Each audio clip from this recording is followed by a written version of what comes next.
اعوذ باللہ من الشیطان الرجیم بسم اللہ الرحمن الرحیم۔ آج 8 جون 2020 ہے، تو درج 12 کے لیے آج کا جو ہمارا موضوع ہے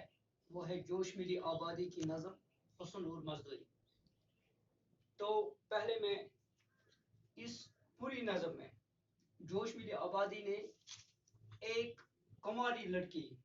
کی تصویر کھینچی ہے کہ کس طرح سے وہ نہایت خوبصورت، نہایت حسین و جمیل ہے،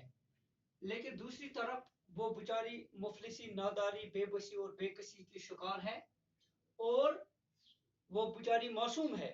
اور اس کو مزدوری کرنی پڑتی ہے، وہ بھی سخت قسم کی مزدوری وہ کر رہی ہے 2 وقت کی روٹی کمانے کے لیے۔ تو اس پوری نظم میں اسی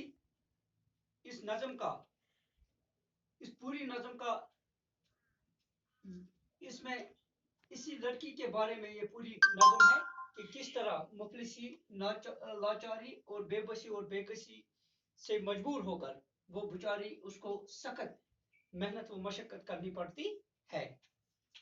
تو ملاحظہ فرمائیں آپ، ایک دوشیزہ سڑک پر دھوپ میں ہے بے قرار، چوڑیاں بجتی ہیں کنکر کوٹنے میں بار بار، چوڑیوں کے ساز میں یہ شور ہے کیسا بھرا، آنکھ میں آنسو بنی جاتی ہے جس کی ہر صدا، غرد ہے رخسار پر زلفیں اٹی ہے خاک میں، ناز کی بل کھا رہی ہے دیدہ غمناک میں، ہو رہا ہے جذب محرک ہوں چکا کے روبرو، کنکروں کی نبض میں اٹھتی جوانی کا لہو، دھوپ میں لہرا رہی ہے کاکل امبر سرشت، ہو رہا ہے کم سنی کا سوچ جزو سنگ و خشت۔ تو اس طرح سے آج ہم نے اس نظم کے 5 اشعار پڑھے، ان کی میں تشریح کروں گا، آپ خیال رکھنا۔ تو ایک دوشیزہ سڑک پر دھوپ میں ہے بے قرار، دوشیزہ سے مراد ہے نوجوان کنواری لڑکی۔ تو ایک کنواری لڑکی دھوپ میں، سخت چلچلاتی دھوپ میں مزدوری کرتی ہے۔ کس قسم کی مزدوری کرتی ہے؟ وہ کنکر کوٹنے میں مصروف ہے، یعنی کہ پتھر توڑنے میں وہ مصروف ہے، وہ پتھر توڑنے میں مصروف ہے، اور اس سخت محنت و مشقت جو اس کو کم عمری میں کرنی پڑتی ہے، اس کی وجہ سے وہ بیچاری بے قرار ہے اور بے چین ہے، اور یہ پتھر کوٹتے کوٹتے، پتھر توڑتے توڑتے اس کی چوڑیوں سے جو آواز آتی ہے، چوڑیاں بجتی ہے کنکر کوٹنے میں بار بار، تو اس کی چوڑیوں سے آواز آتی ہے جب وہ پتھر توڑتی ہے، پتھر توڑتے توڑتے اس کے ہاتھوں میں جو چوڑیاں لگی ہے کلائیوں میں، تو وہ بجتی ہے جب وہ بیچاری پتھر توڑتی ہے، سخت محنت مشقت کرتی ہے، تو پتھر توڑتے توڑتے اس کی چوڑیوں سے آواز آتی ہے، ان سے ایک ایسی دن نکلتی ہے جس کی وجہ سے جو بھی درد دل انسان اس دن کو سنتا ہے تو اس کی آنکھوں میں آنسو بھر آتے ہیں۔ چوڑیوں کے ساز میں یہ شور ہے کیسا بھرا، تو چوڑیوں سے ساز سے مراد ہے لائی، آواز، دن۔ تو جب وہ پتھر توڑتی ہے، پتھر توڑتے توڑتے اس کی چوڑیوں سے ایک ایسا شور برپا ہوتا ہے، ایک ایسی دن نکلتی ہے، ایک ایسی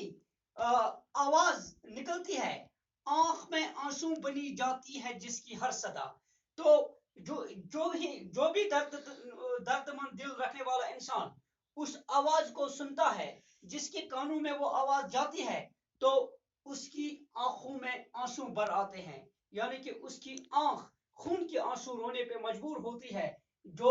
جب یہ کنواری لڑکی، یہ دوشیزہ جب بیچاری سخت محنت اور مشقت کرتی ہے، چلچلاتی دھوپ میں جب وہ پتھر توڑتی ہے، تو پتھر توڑتے توڑتے اس کی چوڑیوں سے جو دھن نکلتی ہے، جو درد بری آواز جو نکلتی ہے، تو جو بھی درد مند دل رکھنے والا انسان تو اس کی آنکھ آنسو بہانے پہ مجبور ہوتی ہے، یعنی کہ جو بھی درد مند دل رکھنے والا انسان اس درد بھری آواز کو سنتا ہے تو اس کی آنکھوں میں آنسو آتے ہیں۔ غرض ہے رخسار پر زلفیں اٹی ہے خاک میں، رخسار سے مراد ہے چہرہ، رخسار سے مراد ہے گال، چہرہ۔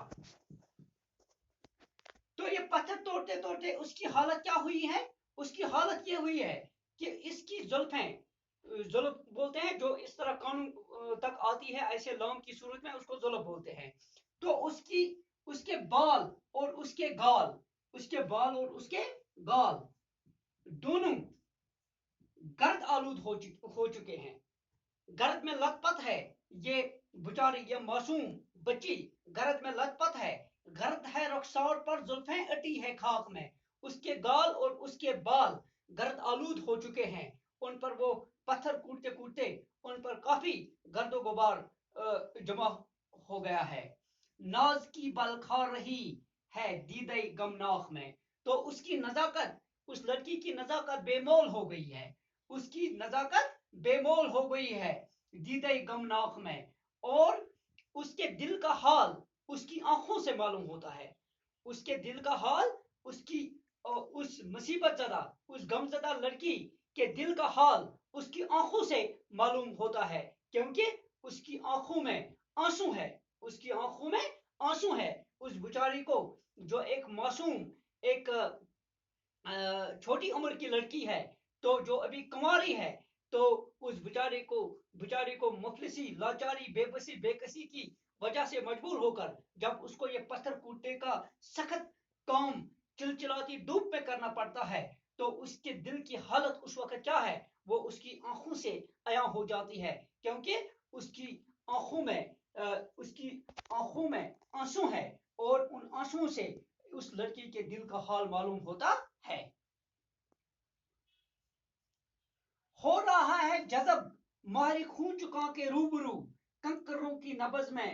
اٹھتی جوانی کا لہو۔ ہو رہا ہے جذب ماری خون چکا کے روبرو، تو پتھر کوٹتے کوٹتے، پتھر توڑتے توڑتے اس بیچاری کے جسم سے جو پسینہ نکلتا ہے، وہ پسینہ ان پتھروں میں جذب ہوتا ہے، یعنی کہ جب وہ پتھر توڑتی ہے، پتھر توڑتے سمے میں اس کے جسم سے جو خون پسینہ نکلتا ہے، یعنی کہ سخت دھوپ میں، دھوپ کی شدت سے اس کے بدن سے جو پسینہ نکلتا ہے، اور وہ پسینہ، وہ پتھر اس کو جذب کرتے ہیں، یعنی کہ پتھر توڑتے توڑتے جب اس کے بدن کا خون اور پسینہ پتھروں پہ گرتا ہے تو وہ پتھر اس کو جذب کرتے ہیں۔ کنکروں کی نبض میں اٹھتی جوانی کا لہو، اور اس کی اٹھتی جوانی کا لہو، اس کی اٹھتی جوانی اس غریب معصوم مفلس لڑکی کے جسم کا، اس کی جوانی کا لہو یہ کنکر پی رہے ہیں، یہ کنکر پی رہے ہیں اس کو، کیونکہ یعنی کہ سخت اور شدت کی دھوپ میں جب اس کو اتنی سخت محنت و مشقت کرنی پڑتی ہے اور اس کے جسم سے جو پسینہ نکلتا ہے وہ پسینہ پتھروں پہ گرتا ہے، اور وہ پتھر اتنے گرم ہوتے ہیں کہ وہ اس کے پسینے کو جذب کرتے ہیں، یعنی کہ اس کی جوانی کا لہو وہ پیتے ہیں۔ دھوپ میں لہرا رہی ہے کاکل امبر سرشت، کاکل سے مراد ہے وہ بال، کاکل سے مراد ہے وہ بال جو ماتھے پہ آتے ہیں، وہ بال جو ماتھے پہ آتے ہیں۔ کاکل سرشت سے مراد ہے خوشبودار بال، کاکل سرشت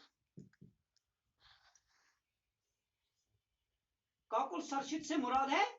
خوشبو دار بال، اس کے خوشبودار بال یہ پتھر توڑتے توڑتے اس کے جو ماتھے کی طرف بال آتے ہیں وہ دھوپ میں لہرا رہے ہیں، تو جو اس کے جو خوشبودار بال ہے وہ پتھر توڑتے توڑتے ہوا میں وہ لہرا رہے ہیں اس دھوپ میں۔ ہو رہا ہے کم سنی کا سوچ جزوے سنگو خشت، جو سے مراد ہے حصہ، جو سے مراد ہے حصہ، تو اس بیچاری کی اس کی کم عمر سوچ، اس کی کم عمر سوچ اور اس کی معصومیت وہ ان پتھروں اور اینٹوں کا حصہ بن گئی ہے. یعنی کہ اس کی وہ اتنی معصوم ہے، وہ بچوں کے ساتھ اس کو کھیلنے کی عمر ہے، اس کو موج مستی کی عمر ہے، لیکن اس مفلسی، ناداری، بے کسی کی وجہ سے تو ان سب چیزوں کی قربانی دے کر اس کو دینی پڑتی ہے. اور اس کی کم سن سوچ، اس کی کم عمری کی سوچ وہ ان پتھروں میں پتھر توڑنے اور پتھر، خشت سے مراد ہے اینٹ، پتھر اور اینٹ توڑنے میں لگی ہے. یعنی کہ اس کی کم سن سوچ پتھروں اور اینٹوں کا حصہ بن چکی ہے. یعنی کہ جس لڑکی کو ابھی جوانی تھی، جس کو موج مستی اور بچوں کے ساتھ جس کو کھیلنا چاہیے تھا، تو جس کو ابھی محنت مشقت کی ضرورت نہیں تھی، لیکن مفلسی، ناداری، بے بسی اور بے کسی کے ہاتھوں مجبور ہو کر اس بیچاری کو اس چلچلاتی دھوپ میں پتھر توڑنے کا یہ سخت کام کرنا پڑتا ہے. تو اس جوش ملی آبادی نے اس نظم میں ہندوستان جو ہمارا ملک ہے، تو اس نے یہ کھینچی ہے تصویر کہ کس طرح یہاں لوگ مفلسی، بے بسی اور بے کسی کی وجہ سے کس طرح یہاں لوگ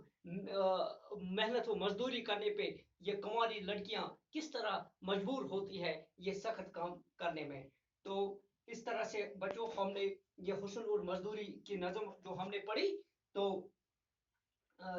حسن اور مزدوری جو نظم ہم نے پڑھی، تو انشاءاللہ آگے اگلے لیکچر میں ہم اسی نظم کے جو باقی اشعار ہے تو ان کو ہم پڑھیں گے، ان کی بھرپور تشریح کریں گے. باقی وسلام.